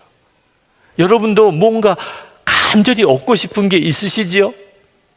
어떤 곳에 가서 어떤 집을 마련하고 싶다, 어떤 차를 사고 싶다, 어떤 학교를 자녀를 들여보내고 싶다, 어떤 직장에 내가 들어가고 싶다. 여러분들도 다 그런 사모하는 게 있으시지요? 사도 바울도 있었어요. 그게 바로 고난당하는 거죠. 하나님의 나라와 그리고 그 마음에 계신 예수 그리스도, 그분을 발견하고 나니까 고난당하는 것이 오히려 축복이었어요. 사도 바울에게 이거는 감사였어요. 여러분, 주님 안에서 맡은 직분은 우리에게 만만치 않은 대가 지불을 요구합니다. 그런데 그건 억지로 못하는 일이에요. 억지로는 도무지 불가능한 일입니다. 그게 기뻐야 할 수 있는 거예요. 정말 기뻐야. 그 고난과 비교할 수 없는 하나님의 나라의 영광과 내 안에 정말 살아계신 예수 그리스도를 아는 자만이 할 수 있는 일이에요. 터키에 아주 유명한 우리 한국 선교사님이 계셨습니다. 김요한 선교사님, 저희 교회에도 오셨었죠. 그분은 터키에서 노방전도를 하다가 경찰에 붙들려 가서 심한 고문을 당하고, 그리고는 터키에서 영구 추방을 당한 사람입니다. 그런데 그분의 노방전도로 인해서 터키에서 재판이 벌어졌습니다. 근데 그 재판이 당연히 그 김요한 선교사님은 무슨 아주 심한 처벌을 받게 되거나 심지어 죽게 될 거라고 생각을 했었는데, 대법원에서 터키에서 기독교 복음을 노방전도하는 것은 합법이라, 이런 판결을 끌어냈습니다. 헌법에 그렇게 기록이 되어 있습니다. 이건 대단한 사건이었습니다. 그런데 이 김요한 선교사님이 그렇게 복음을 전하다가 전도하다가 경찰서에 몇 번씩 끌려가고 고문당하고 이런 과정을 그 터키에서 전도를 받았던 터키 교인들이 처음에는 두려워서 같이 참여를 못했다가 나중에 마음이 회개하는 마음으로 전도에 동참을 하게 됩니다. 아니, 저 한국 선교사님도 저렇게 노방전도를 하고 감옥에까지 가는데 우리도 해야 되지 않겠느냐. 아우만이라고 하는 한 대학생이 마음이 뜨거워졌어요. 나도 하겠습니다. 그래서 그도 나가서 노방전도를 했는데 아니나 다를까 경찰에 붙들려 가게 됐습니다. 그런데 경찰에 붙들려 가면서 그 아우만이라고 하는 이 대학생의 마음에 기뻤다는 거예요. 내가 이제 진짜 주님의 제자로 인정을 받는구나.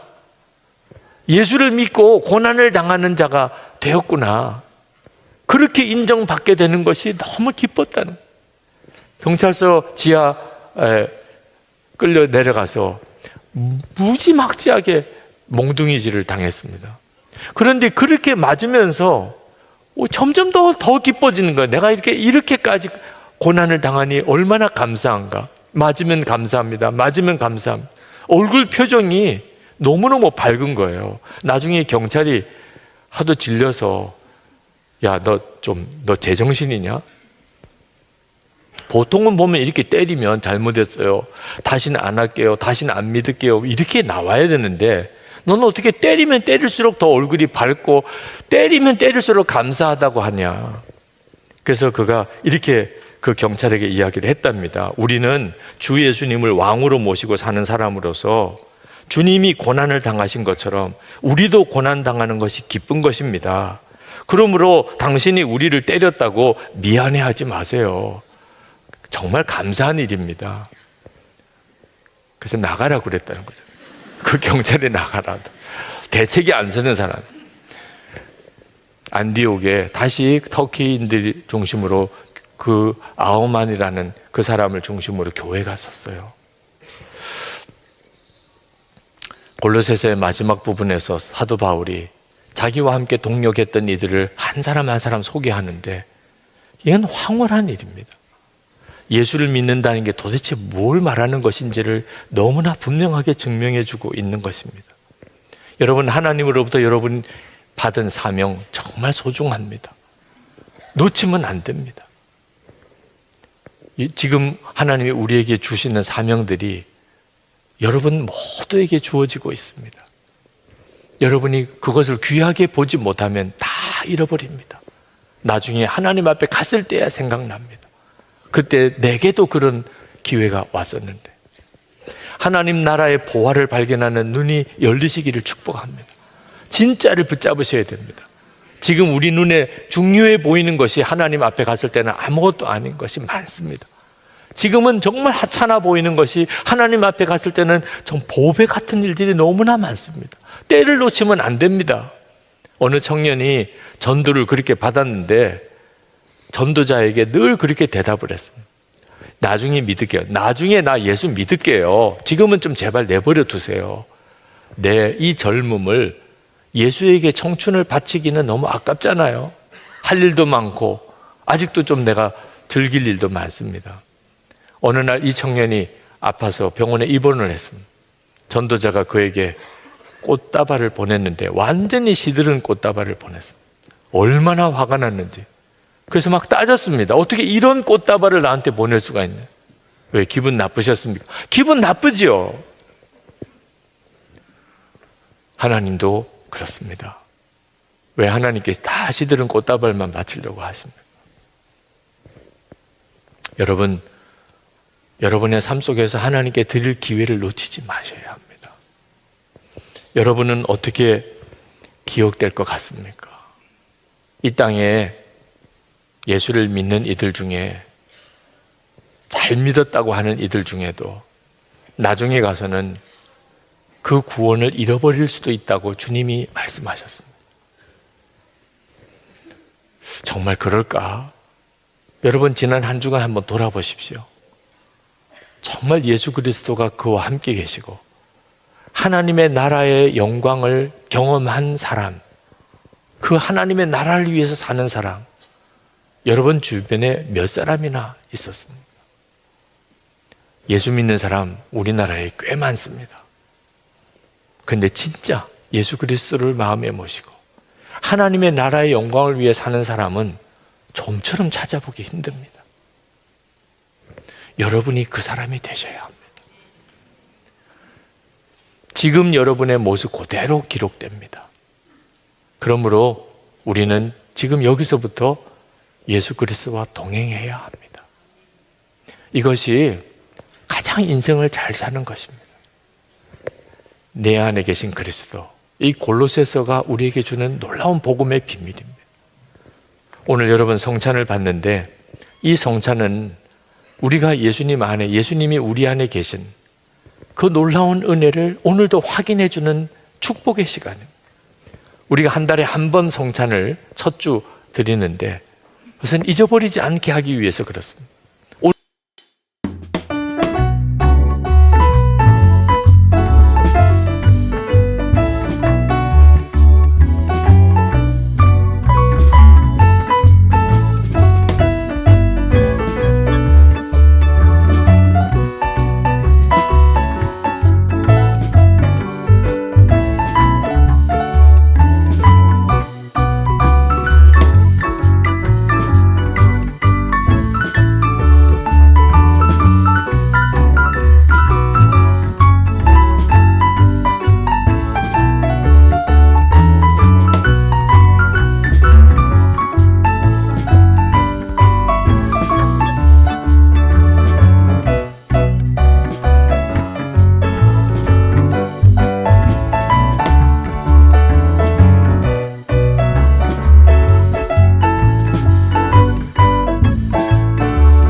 오늘도 여러분 다시 하나님이 여러분에게 주님은 우리 안에 거하시는 우리와 한 몸이 되셨다는 사실을 성찬을 통해서 다시 한번 우리에게 깨우쳐 주십니다. 우리가 할 일이 뭐죠? 내가 성찬 받은 사람이라는 걸 오늘 저녁에, 내일 아침에, 한 주간 내내 누구를 만나든 무슨 일을 하든 항상 기억하는 것입니다. 나는 성찬 받은 사람이에요. 오늘 성찬 받고 나가는 길에 잊어버리시면 큰일 납니다. 그건 정말 성찬을 무시하는 거죠. 주님은 나를 위해서 살과 피를 주셨는데 그 살과 피를 먹고 마시고 우리가 할 일은 주님과 나는 그렇게 한 몸이 되었다는 걸 누구를 만나든 무슨 일을 하든 항상 기억하는 거예요. 이 사람이 하나님의 나라를 사는 사람입니다. 영원히 하나님 앞에서 정말 별과 같이 기록될 사람. 이제 성찬을 받겠습니다. 여러분, 오늘 성찬의 중요한 기도 제목은 제가 이 성찬을 받고 그리고 영원히 잊어버리지 않게 하여 주옵소서. 내가 성찬을 받았다는 사실을. 가족을 만날 때, 직장 동료를 만날 때, 길거리에서 지나치는 사람을 만날 때 혼자 있는 시간에라도 내가 성찬 받은 자임을 기억하게 하소서. 우리 다 같이 통성으로 기도하시고 성찬을 받겠습니다.